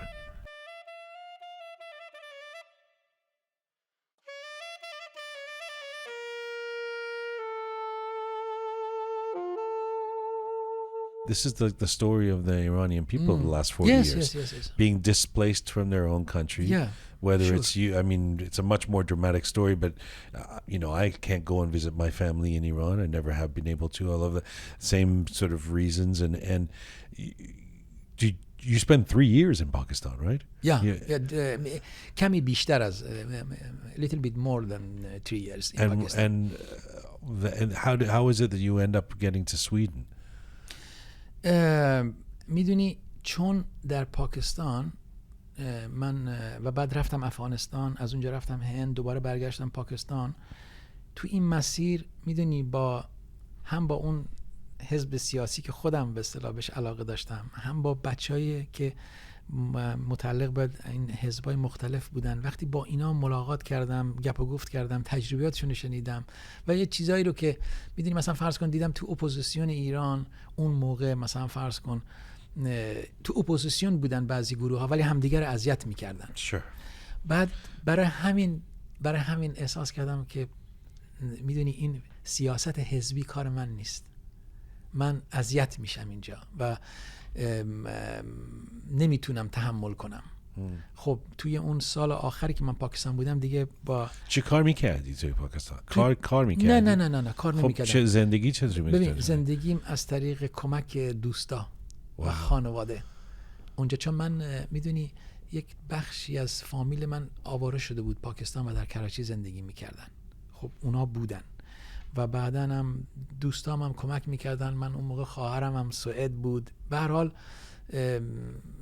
ازشون کمک میگرفتم. شروع کرده بودم مثلا یه سری کارا رو که نگاه کنیم ببینیم میتونیم تجارتی بکنیم. And are you playing music at all when you're in Pakistan? No. خیلی, it's such an interesting story because you're this, you know, internationally known singer and musician now, but there's this whole period in your prime years where you're not playing music at all. I mean, it's you get to Sweden. Go ahead. Sorry. میدونید خب ما با بچهای پناهنده ایرانی که تو پاکستان بودن با سری دوست آشنا پیدا کرده بودم. یه دوستی داشتم سنتور میزد و یه دونه کیبورد کوچولو هم اونجا پیدا کرده بودن. میدونی ما مثلا با هم دیگه هر مثلا 2-3 شبی 4-5 شبی یک بار دور هم جمع میشدیم و میخوندیم برای خودمون، برای دل خودمون. یعنی میدونی به هر حال من زندانم که بودم، اینو میخواستم اگه بخوام به این اشاره کنم، من زندان بودم وقتی ما توی سلول بودیم. اول 8 نفرمون رو توی سلول مثلا 2 متر در 3 متر توی سلول جا دادن که من یادمه که ما نمیتونستیم همه با هم دیگه بخوابیم. باید یکی مثلا وای میستادن یا مینشستن، مثلا 2-3 نفر 4 نفر دیگه میخوابیدن. بعد اونا همه رفتن بیرون، من نگه داشتن. 1 ماه بیشتر از بقیه توی سلول بودم. وقتی آمدم بیرون از سلول بردنم اونجای عمومی، بعد اون پاسداری که به اصطلاح منو چیز میکرد، یعنی هدایتم میکرد که برم از اونجا بیام بیرون، به من گفتش که میدونی اینجا موندی و جالب بود، هیچ یاد نمیره، اصفهانی هم بود با اون لهجه اصفهانیش، میگفتش که اینجا موندی برای که بدونی دفعه دیگه شیطان رو صدا نکنی. بعد میدونی من گفتم شیطان رو؟ من شیطان صدا نکردم. گفتش که مگه تو نبودی که هی سوت میزدی؟ میدونی من چون میخوام بگم که چون صوت، ترانه، خوندن با من همیشه همراه بوده، فرق نمیکنه تو ماشین بشینی توی. بعد من اونجا زمزمه میکردم یا سوت میزدم، یه ملودی یه ملودی رو میزدم، اونا همین که من همین شیطان دبل I called double 1 ماه اونجا اضافه بودم. خب همین موسیقی تو راه همراه من بود صوت تو هم. بعض وقتا که نمیتونستم من برای دیگران بخونم، خب برای خودم میخوندم. و بعد تو پاکستان هم که اومدم باز اونجا چند تا دوست آشنا پیدا کردم. بعدن با بلوچای توی پاکستان هم توی کراچی من آشنا شدم با یک سریشون، بچهای موزیسین آشنا شدم باشون. بعد هر از گاهی مثلا میرفتم پیششون، میشستم توی این کلابایی که داشتن، مثلا فرض کن توی یه منطقه بود به نام لیاری و اونجا با هم دیگه کار میکردیم. خب اونا هم خیلی دوست داشتن صدای منو، یعنی بچه بلوچ پاکستانی که به هر حال ما با هم دیگه آشنا بودیم. اینه که اینجوری یعنی موزیک رو نمرد، همیشه همراه هم، تو سفر همراه هم بوده. When you end up in Sweden, you begin studying folk music at the Royal College of Music in Stockholm. Yes. You're almost 40 years old at this point. Yeah, 39 and something. 39. And I love that. I love that. Yeah. I love this because we're so often told, you know, we're that oh well, you didn't choose this career, so now it's too late, you know. And you were probably studying alongside some people who were 20 years younger than you. Yes, yeah? yes. But you wanted to do this, and you chose to do it, and you went ahead with it, and obviously worked for you. Tell me about that period of deciding, okay, maybe even though I got the degree in civil engineering and I've been through all that I've been through, I'm actually going to study music now and really go into my passion. Yeah. میدونی وقتی که من خب به هر حال سوئد میخواستم یعنی برای خودم یک چیز درست کنم، یعنی زندگیمو درست بکنم، خب اولین چیزی فکر کردم اوکی مثلا من چون تو ایران 3 ترم مهندسی راه ساختمان خونده بودم، اونجا هم همین ادامه بدم. ولی الان دلایل دیگه هم داشت، ولی دلم احساس میکردم نه این دیگه منو چیز نمیکنه، راضی نمیکنه. و بعد موزیک رو انتخاب کردم. فکر کردم اون بوده که منو نجات داده. خیلی وقتی که تنها بودم، وقتی که سختی میکشیدم، هم موقع که سوتم میزدم، اون لحظه من خوشحال بودم. حالا درسته 1 ماه بیشتر موندم توی مثلا سلول به خاطر اینکه خودم هم نمیدونستم برای چی، ولی این همراه من بوده و به من انرژی میداده و من کمک میکرده. و اتفاقا هر جا من میرفتم یعنی این وکال من، صوت منو وصل میکرده به آدمای دیگه، رسپکت برام به وجود می آورده و فکر کردم من همینو دنبال میکنم. دل منی تو نیگ پر تو او پری دیدارتی انچو مجنو انچو مجنو انچو مجنو ناگنو کان او پری رو سارتی دل منی تو نیگ پر تو او پری دیدارتی.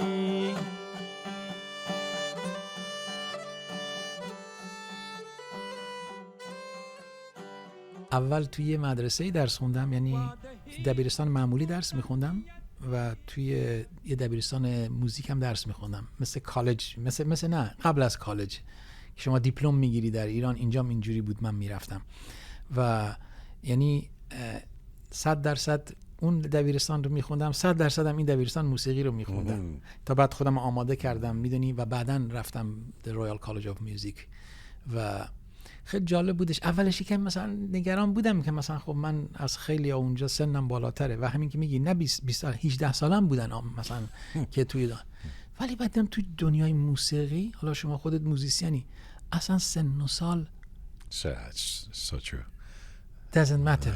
میدونی شما یه روز با یه پیرمرد مثلا 80 ساله که هنوز موسیقی میزنه و چیزی برای گفتن داره کار میکنی، یه وقتی هم با یه جوون مثلا 18 19 ساله 16 ساله 17 ساله که یک تلنگ توی یه پروژه با هم دیگه دارید کار میکنید و خیلی زود من اینو فراموش کردم. بعد یه اتفاق دیگه هم که افتاد اونجا خیلی جالب بود که چون سنم بالاتر بود از به جز یه نفر از من سنش بالاتر بود توی اون کورس ما، بعد دانشگاه به من پیشنهاد کرد که یعنی بعد از این یه کمی آشنا شدیم با هم دیگه، پیشنهاد کرد که آیا من میتونم به عنوان کنسرت پرودوسر اونجا کار بکنم و دانشگاه رو و فولک میوزیک اینستیتوشن رو به اصطلاح از دانشگاه ببرم توی چیز توی جامعه، توی سوسایتی، یعنی take out the academy to the society، برای اینکه ایزوله نشه در واقع دانشگاه. خب من این قبول کردم. من 50% درس میخوندم، 50% کار میکردم در دانشگاه به عنوان کانسرت پرودوسر و اونجا خیلی خوشحال بودم. اون جوانای 18 ساله رو اونا استخدام نمی‌کردن، میدونی 20 ساله رو من استخدام کردن که احساس می‌کردم که این یه تجربه داره، این وقتی بخواد یه کار انجام بده اساسش برمیاد. و من یه چیز دیگه هم به شما بگم، من خب مقطع چیزم تمام کردم، به اصطلاح چی بهش میگن، یعنی لیسانسمو، و بعدن دیگه تمام کردم اومدم بیرون. اون وقت از دانشگاه به کار میکردم، ولی پارسال بعد از 3-4 سال، یعنی قبل از کووید، من میخواستم برای ماسترم اقدام کنم. پارسال؟ نه 3-4 سال پیش. ولی نشد، کووید شد اینا. بعدن سال 2020 در واقع 2 من اپلای کردم، امتحان دادم، اینترویو شدم و بعدن اومدم داخل دانشگاه برای اینکه ماسترم بگیرم. و وقتی که من میخواستم، یعنی وقتی اومدم تو، میدونی من چند سالم بود؟ 61 سال. و اینقدرم خوشحال بودم که من خوب شد که اون موقع ماسترم اقدام نکردم، برای اینکه الان بهتر میفهمم. الان میدونم من I love you. Do you feel like there are people who, you know, especially in somewhere like Canada, you'll meet somebody who at the age of 18 went on the track to become a dentist and is now in their 60s and have been a dentist the whole time and have a good life, and you know, people have ups and downs, but these stories, especially again with the Iranians between revolution and war, and there's usually a lot of turbulence. There's very complex stories that we all have. But do you feel like you've, to a certain extent, even you're still a young man. I mean, I don't mean to age you by saying this, but do you feel like you've almost led a few different lives, like you, or does it all feel like one lifetime to you? نمیدونم، من سوالت متوجه شدم.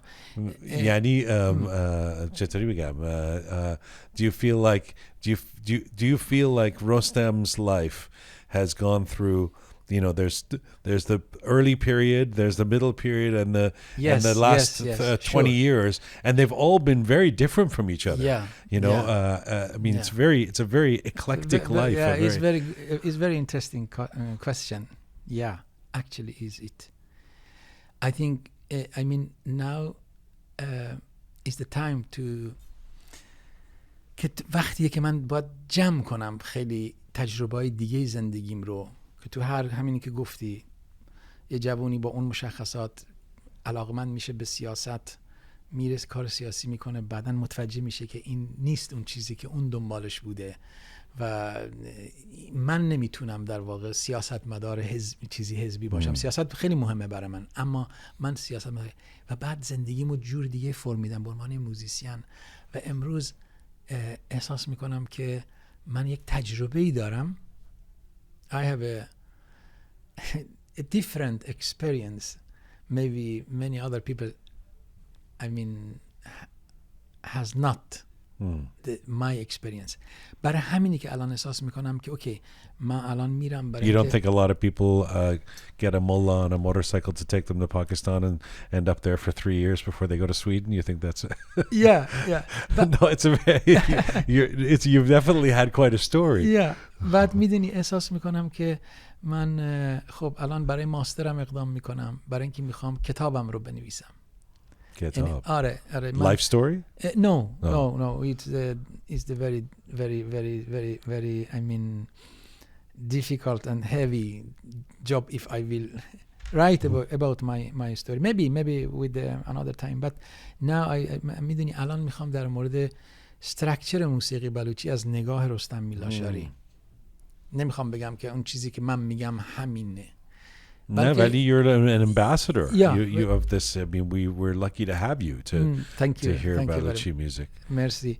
برای اینی که من الان یعنی یک پروژه بزرگی که جلوم دارم اینه که من این کتابم رو بنویسم. فکر میکنم که همه ما به هر حال یک سفری کردیم، یک هیستوری داریم و چقدر خوبه که بشه در یک جایی این رو به این رو یه جوری نگرش، یعنی یه جوری چیزش کرد، یعنی ثبتش کرد و شاید نمیدونم، شاید 1 نفر، شاید 2 نفر، شاید 10 نفر بتونن این هیستوری مثلا ژیان رو بخونن و بعد ببینن واو چه سفری این کرده و من از یه چیزاش میتونم یاد بگیرم، اینسپیریشن، الهام بگیرم و بتونم زندگی خودم رو در واقع بهتر پیش برم. یعنی ولی غیر از اونم اینه که it's my I mean the love project. I will do it. خب یه چیزای دیگه هم اتفاق افتاده. مثلا فرض کن من توی این دوره از 60 به این طرف که میام، من شروع کردم به چیز، میرم توی سوئد وقتی که دریاچه یخه، بعدن میرم توی آب سرد. خب اینم یکی از چیزای منه، یکی از سرگرمی‌ها، یا میخوام خودم رو بشناسم. هنوز احساس میکنم که I mean good for you man. هنوز you still want to learn about you. هنوز آره دقیقاً هنوز احساس میکنم که من خیلی چیزا در مورد خودم هنوز میتونم یاد بگیرم و این اکسپریانس هایی که زندگی. حالا این you brought this beautiful instrument here, and you're actually going to play something for us. I'm so honored that we all are that we get to have you on our studio. Before we do that, let me just ask you a couple more questions. One being that you've said the greatest thing, I've seen you in a couple of interviews say that you feel one of the greatest things the brave young people of Iran have done in the last few months is to bring unity to the global community, and you think that is really, really important to maintain, that unity is our only path. Can you just talk about that for a moment, of what you think our next steps need to be to get to that the sun rising behind the mountain of Iran after this regime? میدونی من یعنی امیدم اینه که اتفاقاتی که الان افتاده، اگه من سوالتو خوب متوجه شده باشم، اتفاقاتی که الان افتاده من امیدوار کرده به این که اونچه که ما به عنوان گوهر، یک گوهر ازش یاد میکنیم، یک امکان خوبی که آدمیزاد خلق کرده و نشون داده در جاهایی که اتحاد چقدر خوبه، برای اینکه ما بتونیم با استفاده از اتحاد بتونیم مشکلاتمون رو حل کنیم. و من امیدم اینه که در واقع این نسل جوان ما که این اتفاقات جدید رو رقم زدن، اینا بتونن در واقع با کمک بقیه در واقع نسل‌های گذشته در واقع با همدیگه کمک بکنن و جامعه ایران رو از این بنبست در واقع سیاسی به اعتباری فرهنگی و اجتماعی خارجش بکنن. چون یه میدونیم برای من همیشه یک چیز قابل تعمق بوده و اون این که ایرانی‌ها و در جامعه ایران ما خیلی آدمای متخصص داریم. بعد خود ایران یک کشور بسیار غنیه، بسیار ثروتمنده. چرا ما در واقع همیشه در سیاست باختیم؟ یعنی بعضی وقتا فکر میکنم که خب مشکل فقط این نیست که ما مثلا تحصیل کرده نداریم، نه هست. این گپ رو بایستی ما پر کنیم. شاید باید ما دوباره ایرانی خب بلد نیستیم با هم کار کنیم. آره دیگه. شاید برای همینه ما باید دوباره ایرانی بودنمون رو تعریف کنیم. خیلی ها فکر میکنن که میدونن که ایرانی یعنی چی. به نظر من اینطوری نیست. ما خیلی نمیفهمیم که ایران کجاست و نمیفهمیم که ایران چه ویژگیایی داره و ایران امروز چجوری باید تعریف بشه. میدونی شما وقتی از تاریخ یاد میکنید، وقتی از منشور کوروش یاد میکنید، مال 2500 سال قبله. امروز متاسفانه بخش زیادی از اون چیزایی که ما در موردش میدونیم یا فانتزی داریم، اونا در زندگی امروز ایرانی‌ها جاری نیست. ما برای اینکه واقعیت امروزمون رو بشناسیم بایستی دوباره تعریف کنیم خودمونو. حتی هویت ایرانیمون رو ما باید دوباره تعریفش کنیم، وگرنه مدام به کی تعریف کنیم؟ برای خودمون. برای خودمون که بتونه این یونایتدمون رو، یعنی این اتحادمون رو نهادینه بکنه، بتونه این رو محکمش بکنه که ما بتونیم روی این سوار شیم و بعد ایران آینده رو بسازیم. چون اگه ما ایران امروز نفهمیم، نشناسیم، میدونیم ایران آینده رو هم نمیتونیم درست بکنیم. همونطوری که میدونی 57 ما نشناختیم و ایرانی که بود رو هم خرابترش کردیم. برای اینه که امروز ما احتیاج داریم به این دیالوگ. با هم دیگه و گوش کنیم، فقط حرف خودمون رو نزنیم، یعنی اینو یک جاده یک طرفه نکنیم. Actually try and listen to the other people in the community. The other people, yeah. I'm so grateful for your Thank you time. very I'm so much. grateful. Just a final thought, a final question. You know, when you back to that time in the mid 80s, as a man in your 20s, you spend a year in the prison in Zahedan, and at one point they bring a 12-year-old boy, and he gets he's brought to prison because he or somebody wrote that death to Khomeini on the wall, and he gets 12 years in prison. And you remember his name? What's his name? Yeah, Ahmad Yar Mamazei. And Do you ever find out what happened to Ahmad? No.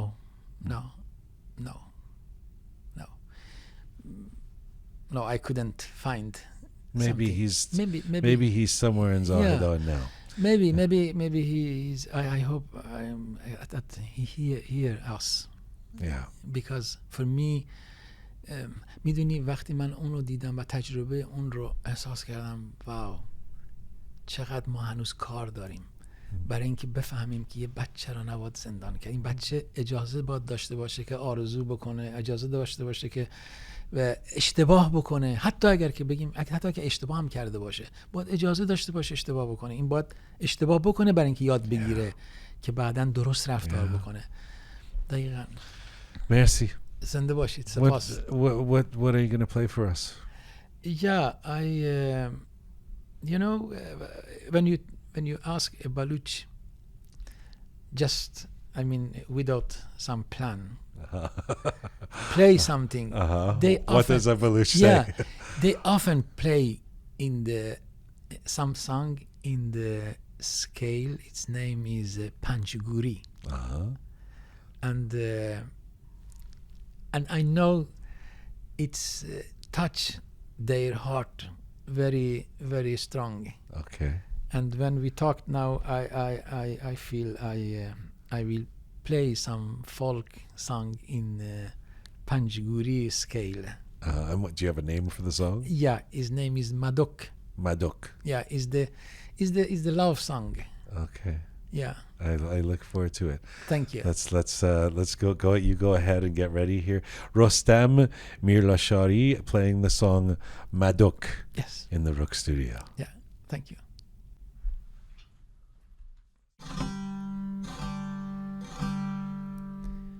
زیر منی بازن جانی،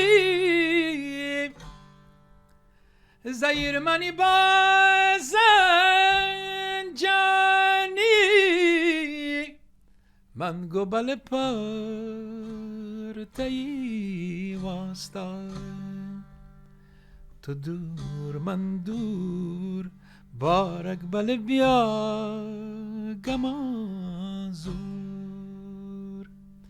دل ترانگی یا کپتا، دل ترانگی یا کپتا، پتانی منی دل پا مدوکا بنده، شنکو منی دل پا مدوکا بنده، لاده لاده لاده لاده لاده لاده، جانی منی دل پا مدوکا بنده، ندرو منی دل پا مدوکا بنده، جانی منی دل پا مدوکا بنده، کیه چه جنک سولونتن، یکیه چه جنک سولونتن، پتانی بل نی که مدوکی مٹن، جانی بل نی که مدوکی مٹن، لاده لاده لاده لاده لاده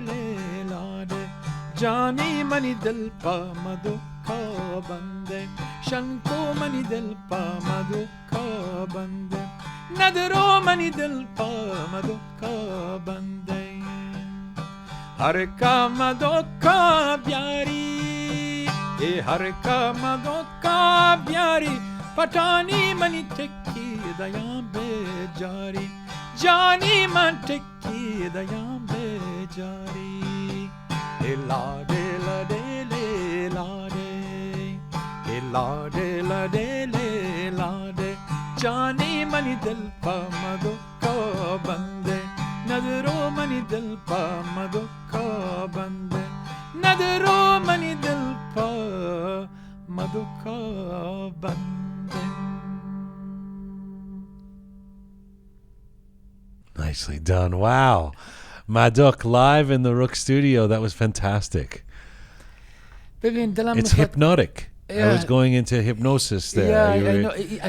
Actually, in Baluchi music, because we have trance music, and we have even trance music and we have a music therapy, and the music therapy style's name is the Guati Damali.